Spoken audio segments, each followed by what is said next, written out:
Hello witches, it's Keldon. I hope you're all doing well.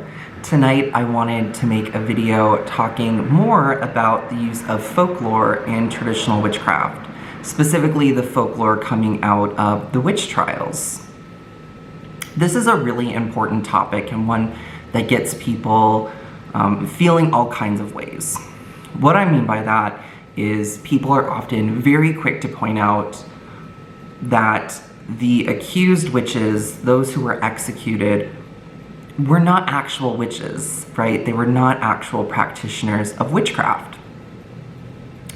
And I think that that is something that is really important to keep in mind, because these people were likely innocent wholesale, right? I mean, we know that.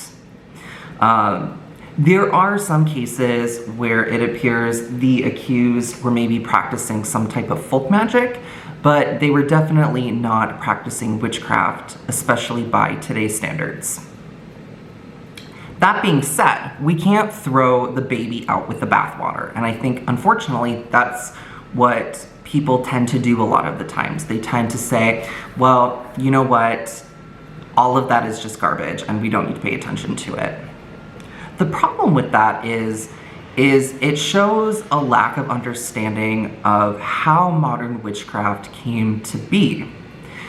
Because if it weren't for those trials, if it wasn't for that confessional material, we would not have the witchcraft we have today.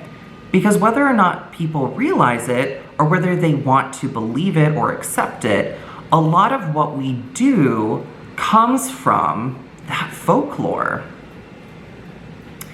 So some people might point out, well, Keldon, there are concepts of witches that predate the witch trials. Typically when people make this argument, they're specifically talking about notions of the witch in the classical world. So in Greece, in Rome, but even when you look into their folklore, when you look at the character of the witch, it is still a negative image. The witch is still seen as scary and threatening. It's not something that people wanted to be or were claiming to be. That just wasn't the case. I think sometimes what people are doing is in their mind, they're merging the idea of witches and then pagan priests and priestesses. So the people that were in the temple working with deities, they kind of merge those in their head, but those are still very separate things. So I want to read you a quote. This is a quote that I have been very fond of for a long time because I think it very succinctly encapsulates why this folklore is so important. And this comes from Lee Morgan, and it comes from the book A Deed Without a Name, Unearthing the Legacy of Traditional Witchcraft. So Lee says, to access what some people call the tradition of witchcraft, we need to first understand that witchcraft as we know it today is a myth. But that's not to say it doesn't exist. Sit with that for a second. Sit with that quote and see what thoughts and feelings pop up. Because for me, what it brings up is the fact that witchcraft is rooted in myth. It's rooted in folklore. And that doesn't mean that it's not real or not important. It means that as witches, it's our job to take the fantastic and make it reality. It's part of our liminal nature, right? We straddle the hedge between the physical world and the spirit world. And that's the same sort of liminal space that folklore and mythology operate. Where are we getting that folklore? Where did it come from? It developed into and out of the witch trials. So when we read this confessional material, when you take time to read it, you'll quickly start seeing things, and maybe it's shrouded in sort of a diabolical veneer. Maybe you have to peel back some layers, but you'll start to recognize certain things that we do as modern practitioners. The two big examples that I like to use, and one of them, which is the whole subject of my upcoming book, is the witch's Sabbath. So our idea of the Wheel of Year, right? So if you're Wiccan, if you are kind of broader neo-pagan, or if you're just somebody who utilizes the concept of the Wheel of Year, right? The Sabbats, this idea of seasonal celebrations. Well, it went through a lot of processing to get to that point, but that idea comes directly out of the concept of the witches' Sabbath, of these nocturnal meetings of witches. And that comes from the witch trials. And we can see a direct line of influence. So we see from the witch trials, we see later kind of going into the modern era, we see writers talking about what we can broadly call the witch cult hypothesis. Today, we often associate that the most with Margaret Murray, but I think it is really important, I talk about this in the book, that there's about 2 centuries worth of other people before her talking about the witch cult. It's something that she inherited. She definitely created the most cohesive and illustrious example of it, but she's not the only one. So there's all these writers talking about this idea that the accused were actually practicing witchcraft, that they were either remnants of or a bastardization of an ancient pagan religion or cult.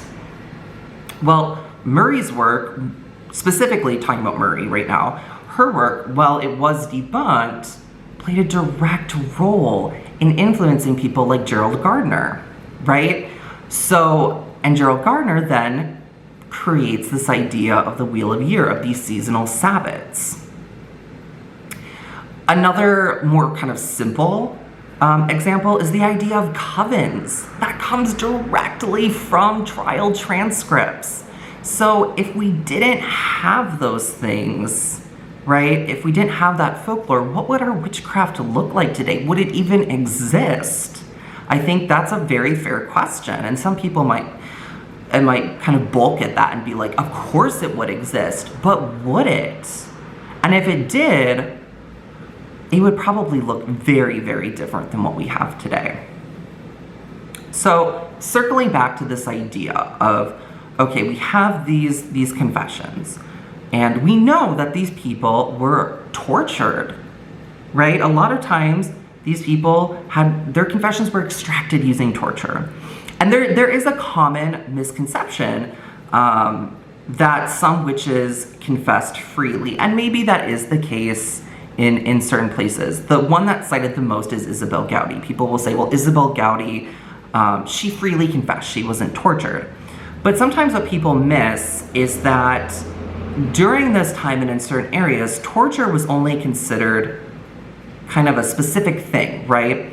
So think about like thumb screws, right? They weren't considering things like sleep deprivation as torture, or starvation, or exposure to the elements, or really harsh living conditions. They weren't considering those things torture, and so people were subjected to that. And those are places where their mental health would have rapidly deteriorated, and people would have likely confessed to just about anything. However, in crafting those confessions and confessing to those things, there's a case to be made about these people pulling from pre-established folklore regarding witchcraft and the practice of magic. So they're pulling from stories that maybe they've heard from other people, maybe other confessions, maybe things that they've heard in church. They're pulling from those things, and in that way they're preserving that folklore and they're creating new stories around it. So I want to leave you with a quote, another quote that I think also does a really good job of summing this up. And this is from Emma Wilby's fantastic book, Invoking the Aquelarre.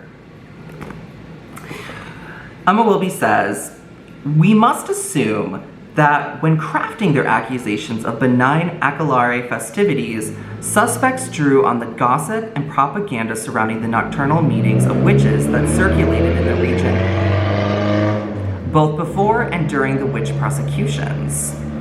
So thinking specifically in this case about the Basque region, that is what she's referring to. But the fact, again, that they're pulling from this stuff, and we're pulling from the same stuff, whether we realize it or not. So if you have questions or comments, feel free to leave them below. And until next time, take care.